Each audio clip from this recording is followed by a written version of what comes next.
So I want to go into verse, was it 21, I said? Yes.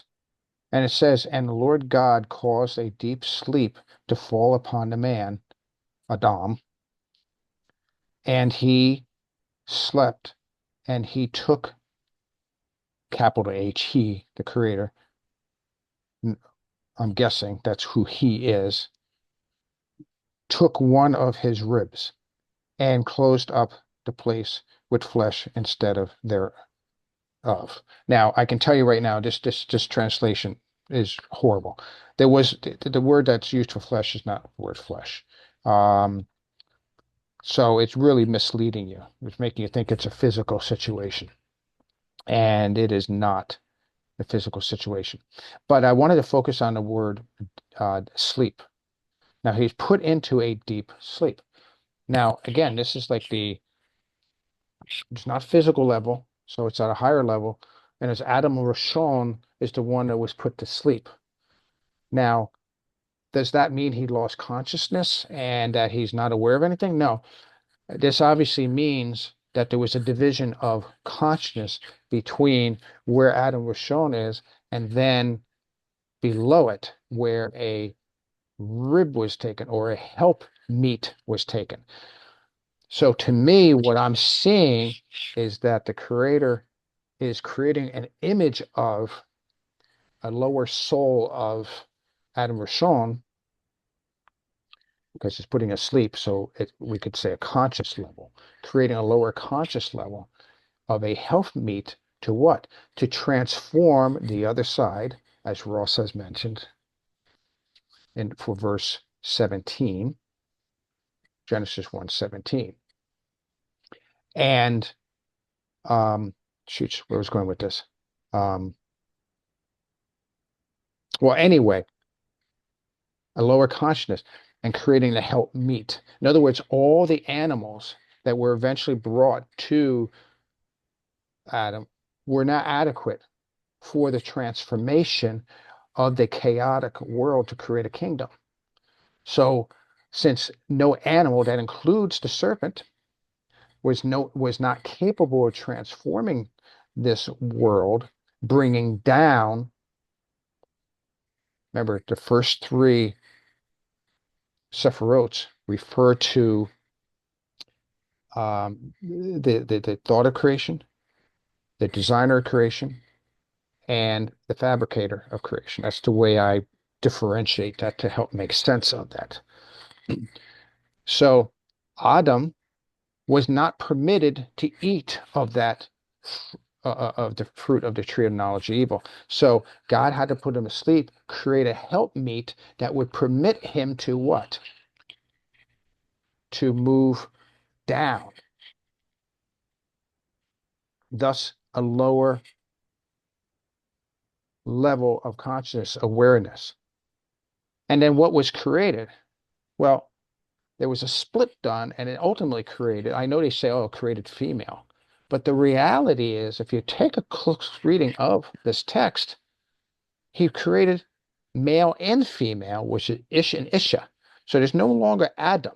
There's Ish and Isha, which is male and female souls. Then now they are going to move down little by little till they finally meet the physical realm. There's still a few more divisions that take place. They just don't call it sleep. They call it shame, things like that. So they this is the beginning of the Ish and Isha, the male and female, to now bring out the possibility of what we talked in Genesis 1:17, that the fertilization, the improvement of creation as we learn and as we are and we transform ourselves and we transform the world ahead of us to eventually emulate, look like, and become Adam Rishon. I'm going to stop there. Nothing from Tom? I defer to Ross because he deferred to me the last time. Okay. Right. Okay. Ross, it's all you. Well, on the surface of the reading to get a running start, this is somewhat difficult to comprehend. I mean, if you're going 18, it's not good that man should be alone. I'll make him a helper. So he makes every bird of the sky, an animal of the field, a cow, a giraffe, a rhinoceros, and you name it, right? A cockatoo bird, and Adam gives them all names. And okay, those are great names. You find any of these as a suitable helper? No. Okay, give me a minute. I'll make you one. That's kind of the way this comes across. If you're taking it at the face value reading. Well, also, Uh, you could say, Ross, true, that he created. Now, he named them. Now, remember, when you name something, you name it according to its attribute, its essence, what it is. So right, obviously, everything, including the serpent, which is the slyest of the beasts of the field, even even he's a creation.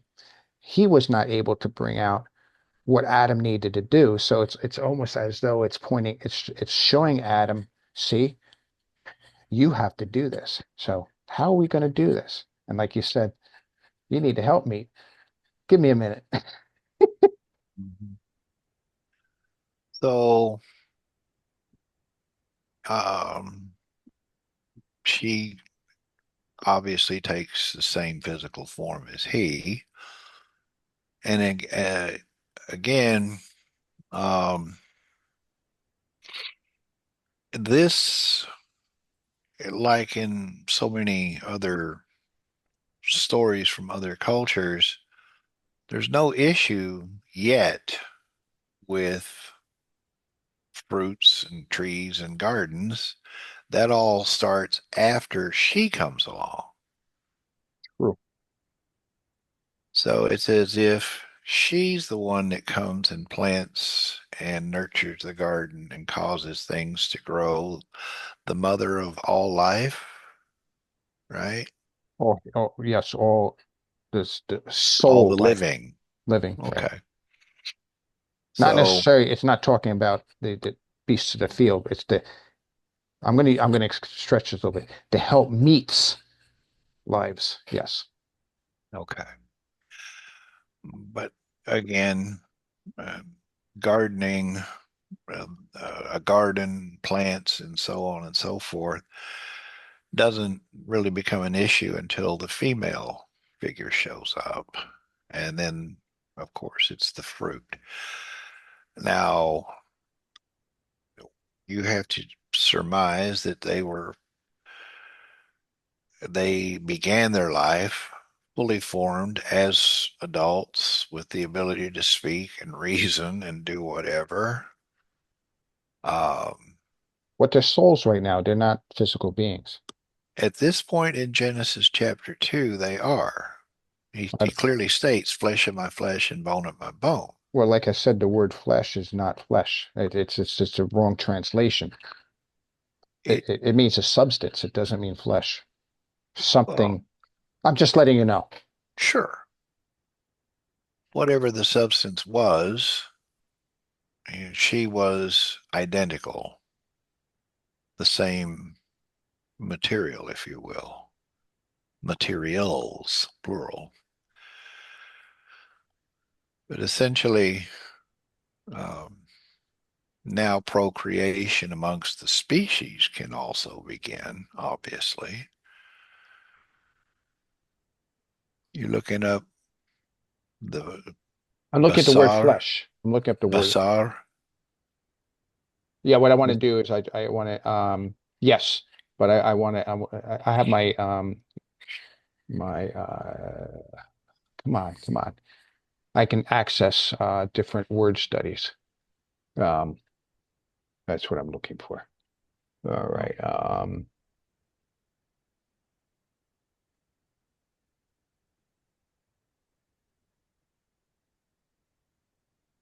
Like I while s- he's looking that up, you can take it for a second?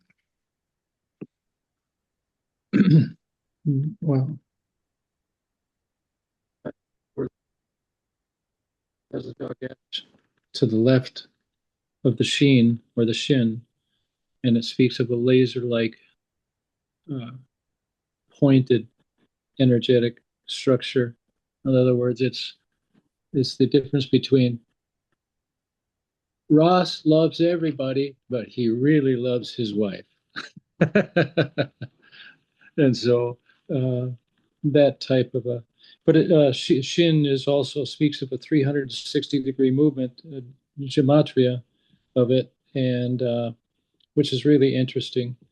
Uh, Flesh seems to point to this pointed movement of Shin, and Resh, because you can't have Resh without Shin, and you can't have a cosmic container without the movement in it. So I'm just thinking out loud. I'm not going anywhere with this, but So what you're saying is Bashar is a container that's like giving birth to um something specific. something specific. Yes, Yeah, because I know from word studies that I've done from various sources. I'm talking about from Judaica sources. Bashar does not mean flesh. That's not a very good translation. Um, what it's saying is, and because you got a bait there, it means there's a separation that took place. It's a boundary between one thing and another because you're using the word because you're using the bait. I think so it's not talking about the flesh. If you think this is physicality, then yeah, that would mean skin. But is this physicality? If it was physicality, where's the senses? There's nothing that indicates that any senses or a body, literally a body. So we have to understand when male and female, Ish and Isha, that's being talked about here, because remember their name was changed in chapter 3. You're it's focusing on a female. The female is what's giving birth. The female is what you need to transform a lower level existence. And to me, when I see helpmeet, I'm not seeing gender here. I'm seeing a giving and receiving situation taking place. may I just? Yeah, go ahead. Go ahead. I'm throwing out my thoughts. They're not, Yeah, by no means are they complete nor decided upon. yeah. Um, but I figure between the synergizing the three of us, we're going to come up with we'll come up with more questions, but we're going to have some pretty good, interesting answers too. Go ahead, Tom.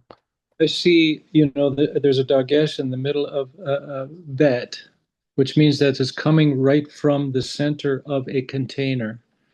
It's localized right from the middle. So there's And another container created, well, I'm just saying or it's coming out of the container. I'm sorry. Yes, I got you. container, and coming out of the container with the shin is a directed movement. And the last letter would be resh, which is outside of us in the whole. It's almost like it's an expansion with the center of our being, and we could maybe focus in a tunnel-like focus to affect everything round about us, type of a sense from what I'm picking up, and just food for thought.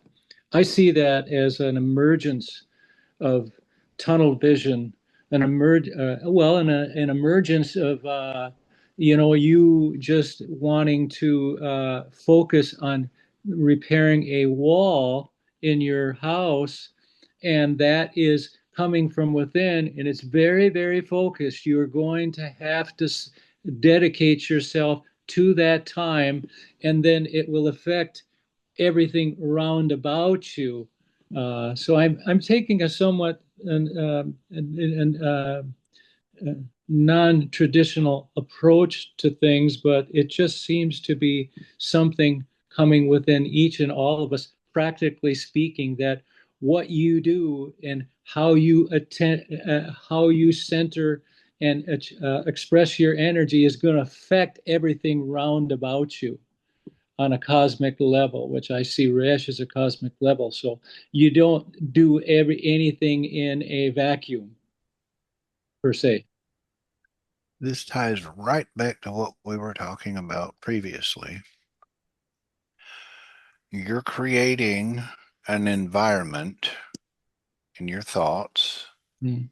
for something to come forth, Yep. speech. Yep. And when that is released, that is a causality, if you will, that will return, which is what I just said earlier, Right. The term help me. Yeah. fertilize your future. Yes. I like that description. Okay. Absolutely. So what Tom just said, I have a little saying that I've generated, and you'll see how this fits. Your energy will flow where your focus goes. Yes. Love it. Love it. Wow. Very true. When you focus, that energy will start to flow. And whatever flows, positive or negative, sows that future, that uh, the next step. It's almost as if you're walking up a staircase and you're speaking each stair into existence as you take a step. Oh, that's beautiful. That's beautiful. Wow. Yes. Yes. And there's a lot of things we haven't looked at previous to this verse. We're just isolating the verse. But, like we were saying, the beasts of the field, if they're not physical at this point, Jane, if not, then why create and name them? Or is this a situation where they're being this is these creatures are being named, but like I said, trying to show Adam that there's no one else but him who could do this. Um, so are we talking about the souls of the animals at this point and Ah, heading down? I don't yes. know. I don't know. I'm just saying that I think the problem is we think in English, we think Western too much in our thinking, and that this really is uh, God creating the first form of what eventually will be created physically, or is there physically true? But actually, you could do both. Yes, they are physical things. He sees them, he names them, but God is doing the creating. He names them, but he is looking at the physical realm at that point. But that doesn't mean that we're at the physical point with the soul yet. That's what I'm saying. In connection with the animals being listed in Genesis chapter 1, then it uses the term Elohim, which, in my opinion, is not a name of God, but it's a divine process working through us as It's individuals. it's the fabricator of God. Yeah, and so it has a tendency to take the eyes off of what's going on inside of us, and the fact that we're in this powerful position of being able to create as our creator and express his image and his likeness within us, that Elohim, Ben Elohim, it's really interesting because if you separate the processes apart from what's going on within you, it's a misnomer, in my opinion, many religions have done that rather than exercise the understanding of the letters in each and every animal we are actually creating that and bringing that to Well, pass. good point. Yeah, it's Could, it's a real challenge to look at it this way. could we say that these animals, these creatures, Mhm. are being named because they are a subset of all the characters of the alphabet?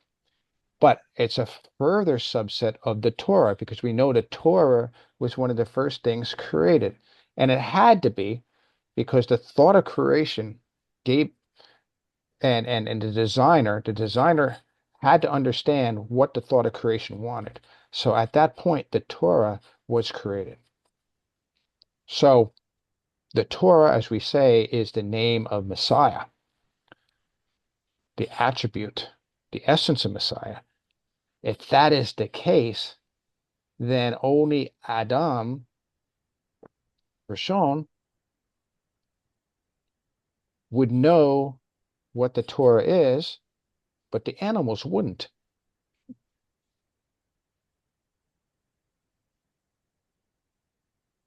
Well, and yeah, it's interesting, very interesting, David. In another sense, I think too that is it describing the divine process of the power of the creator within us, describing some of the names of different attributes that would exist on our creative ability to bring forth something, and then we finally are evolving and progressing in a different uh, in different paths. Uh, you know, I just sometimes think that that a person can separate and say God is doing all of this when in reality it's just a real description of the processes of what's taking place within us as His people, Hmm. and the bringing forth creatively in the power of Elohim, and it is something we are destined to do. It's not it maybe not a story that's listed in the past. Maybe it is just in a coded language in the Torah, saying and presenting to us we can bring forth animals, we can bring forth lower levels of life, but can we really move up the ladder in our presentation of Elohim within us and move into a sense of full sonship and creativity? Just an expression. That's excellent. Yeah, why not? Why I, not? I mean, what are we really describing there? You're right. And it also begs to ask, just how much control do we really have in creation? Well, we have to Tom, realize I mean, Ross. we are co-creators. absolutely. Yeah. Absolutely. So we see the 60s of creation. God creates the foundation, right? We were talking about that before, Ross. He creates the system so that it could be transformed. And in reality, the seventh day is a day of creation because he created rest. And that rest to me means, okay, I'm handing you the keys. Here's the stewardship, the title. You know what I want. Go at it. Well, that would be synonymous with the Song of Solomon, where the ideal wife is being charged with all of the groom's household. And we, as Israel, are considered a female, meaning reception. We're identified with the moon because we can only reflect what we see. We can only give what we receive. So we are considered brides, wives Yeah. of God, so to speak, not in a gender form, but in a reception and a bestowal manner. Um, and he needs to be in charge of our household, our temple, God is the ultimate giver. and can never We receive. Right. Go ahead. we are the receivers, male, Hmm. female. Right. I've given you the cattle, the trees, the land, the Hmm. water, the air. Okay, it's all yours. Here's the keys. Manage it. Take the trees and make a house. Take the fish, eat them as food. Eat whatever you want: broccoli, cauliflower, beets, spinach. Plant the next seeds. You know what's really cool about what you just said? What? And that's this. When we do our benching after eating, it's a long process. I don't do the benching like I used to. I surmise it. But essentially, you are bless. It's not God, it's you. You are blessing the earth. You Exactly. are blessing the land. You are blessing the animals that you are consuming. So Giving you are gratitude. you are receiving and you're giving to the earth. That's our job. The earth is Gratitude. right, right, gratitude for it. But we are receiving and giving that blessing to the world. We can't bless God, but we can bless those around us, and we can bless the ground, the air, the animals within it, the water. We can bless all that, and that's what we do with benching. I noticed no one catches that, or I have yet to see anyone come to me and say, "Oh, did you notice?" Or if I ask them, they're like, "Huh?" Well, it's a tremendous responsibility that Creator has bestowed upon us, Yes. and really beginning to awaken to the possibilities, the unlimited possibilities within. That is really amazing, amazing. Oh yeah. Oh yeah. I didn't cut you off, Tom. Ross, did I? I didn't mean to. I know you. No, no, no, no. It's just when you say benching, it just triggers into me. Thank you, Cal, for giving your life so I could have a steak. Thank you, Salmon, for allowing yourself to be caught so I could. Yes. Okay, because we're not like the animals where they actually, uh, their only idea is survival. Yes. They're going to eat to survive. Whereas, of course, we do too, but you don't see a deer out hiding behind a tree, an 8 point deer hiding behind a tree waiting for some guy to come along in an orange vest. You might find a bear sneaking up on you, or something, but he's not really hunting, he's surviving. True. Right. They have that survival instinct. That's Right. just true. Unless, of course, you're in a situation where, and I know it happens with animals where they learn to, oh, that guy over there likes to feed me. I'll go over and feed him. I'll let him feed me. And then they Yeah. relax in those environments. But there's still that element of survival, fight or flight mode and stuff that they have. Yeah. It's a crazy thought. You wake up, from a good night's sleep out camping, you unzip your tent, there's a bear sitting out in front of your tent.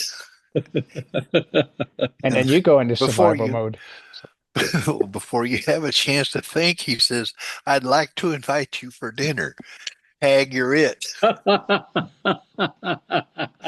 You mean like to serve man? The younger guys are not going to know that one. Yeah.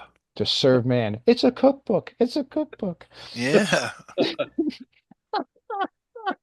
That's you, Ross, on a spit, being round and round. Well, no, I won't go You there, know, but what's really cool about what's happening with us with this is as we go back and forth and we discuss these scriptures and we try to look at the Hebrew versus the English translation.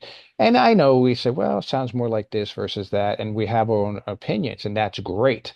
But I've noticed that inevitably we always seem to go a step above those opinions that we have. And then we come to an idea that we end up all agreeing with. It's really, really neat. I love the higher thinking we end up in, where the material side of everything doesn't matter. No longer, just doesn't matter. I remember years ago when I was doing Bible study, Torah study, whatever, and I was sitting with a group of people, and I took the moment to read two or three different opinions on of commentary on a particular verse we were dealing with.